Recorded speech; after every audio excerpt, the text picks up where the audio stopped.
bienvenidos to Pica Poco Kitchen. Today we're making bolis or freezies. Vámonos.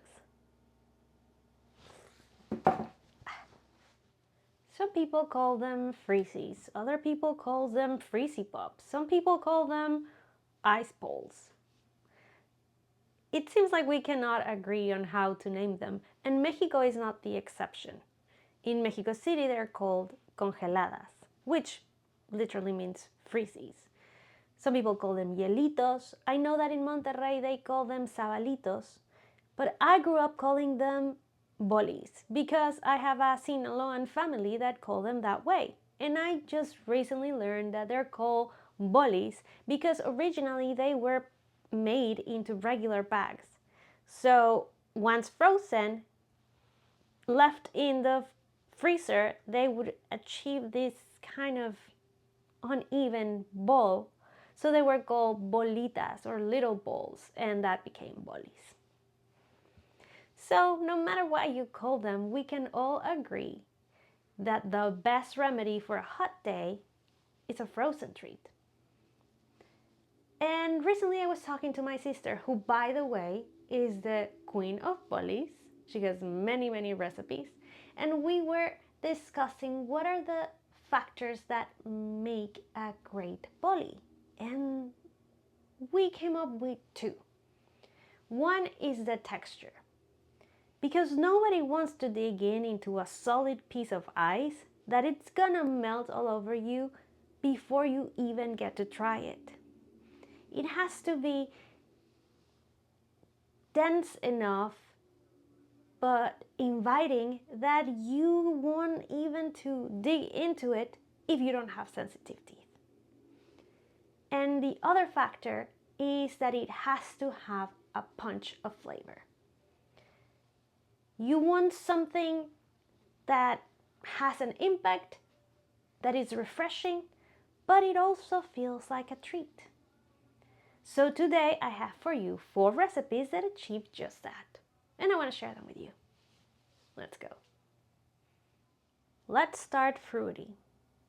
I have here 2.5 cups of mango.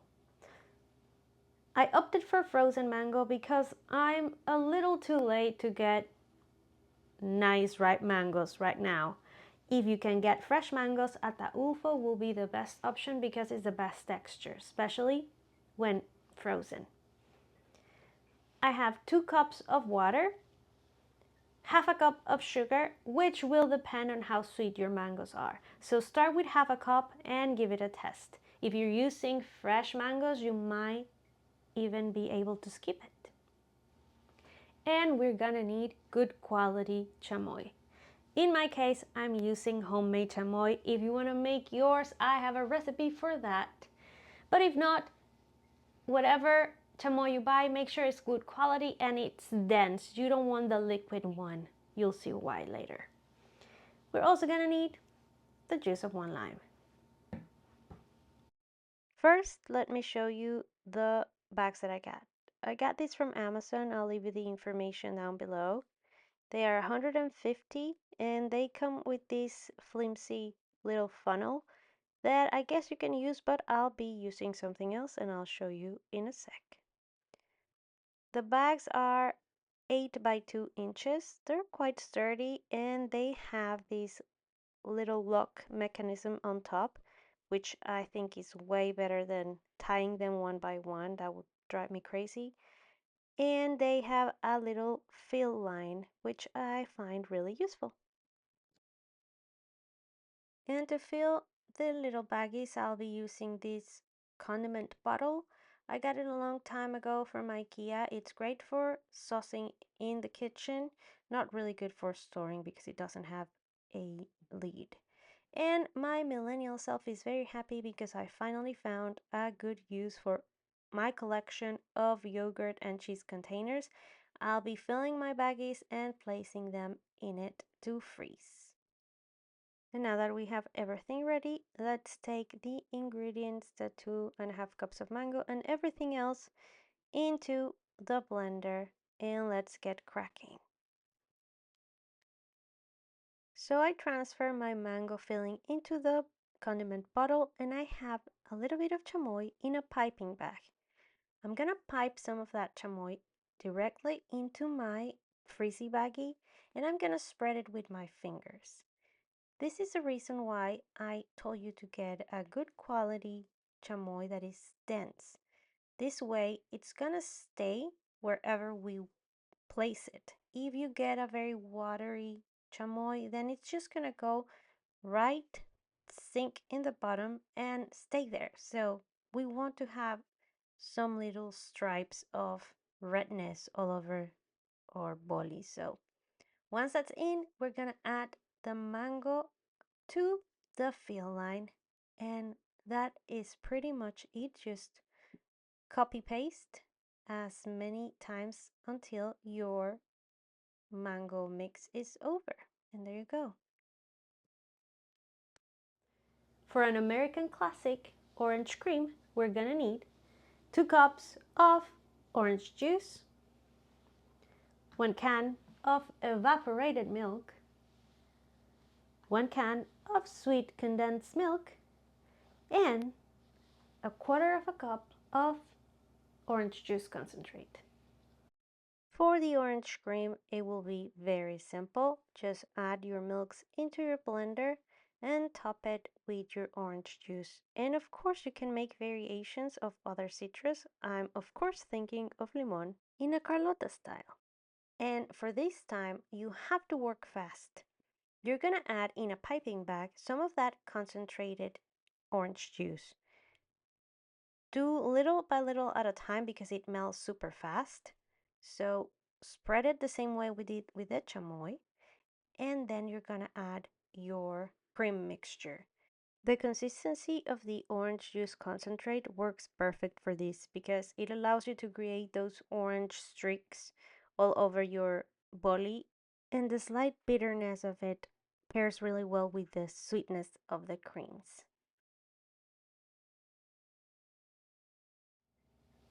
Now let's get fresa with some strawberry cheesecake boli.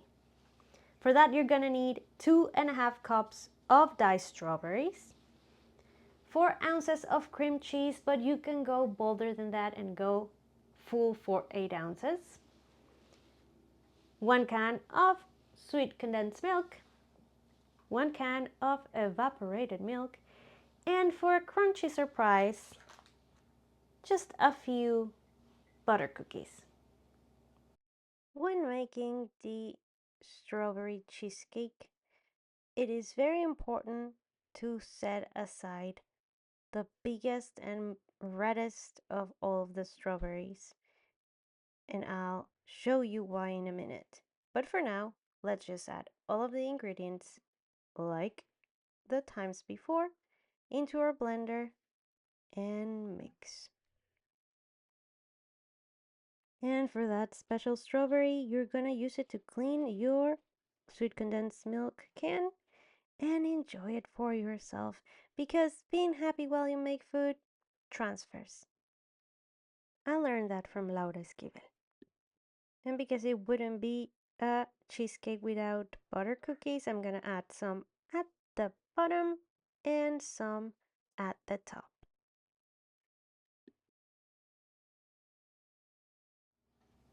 For a dairy-free option, we're gonna make some piña colada. And for that, you're gonna need a can of pineapple with its juice. If you're using fresh pineapple, then you will need 2 cups of pineapple plus half a cup of pineapple juice, a can of coconut cream unsweetened, and a can of sweetened coconut cream. And finally, for the piña colada bolis, we're gonna do basically the same.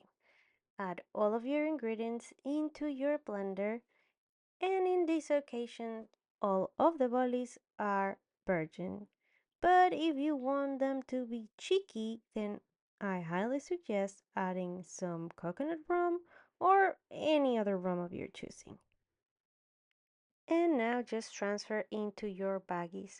And I guess you could add some coconut shavings, maybe even toasted coconut shavings, but I didn't feel like doing it this time. I don't know about you, but sometimes when an unexpected coconut shaving comes into place, it kind of makes me cough. And just once more to continue validating my millennial soul, this is how useful the containers came. This allows you to freeze them standing up. Once they are hard, you transfer them into a bag. That sounded awful. And here you have them. They turned out great. The bags work perfect. The colors look amazing. And they all taste delicious. I already had one of each. And these are just a few of the many that I made because we have an Arsenal event this weekend and I'm planning to bring them to the beach so everybody can enjoy. In my personal opinion, my ranking was Piña colada first, mango second, strawberry cheesecake, and orange cream. My husband said that orange cream was the best, followed by piña colada, then strawberry cheesecake, and last mango. What your rankings will be, I don't know, but I would like you to let me know. I hope you make them and enjoy them with your friends and family. Please let me know in the comments if you want more recipes or which other recipes have you tried. If you enjoyed this recipe just like this video, please share it with your friends, like, subscribe, and be notified. And for more, follow me on the socials. Adios, amigues.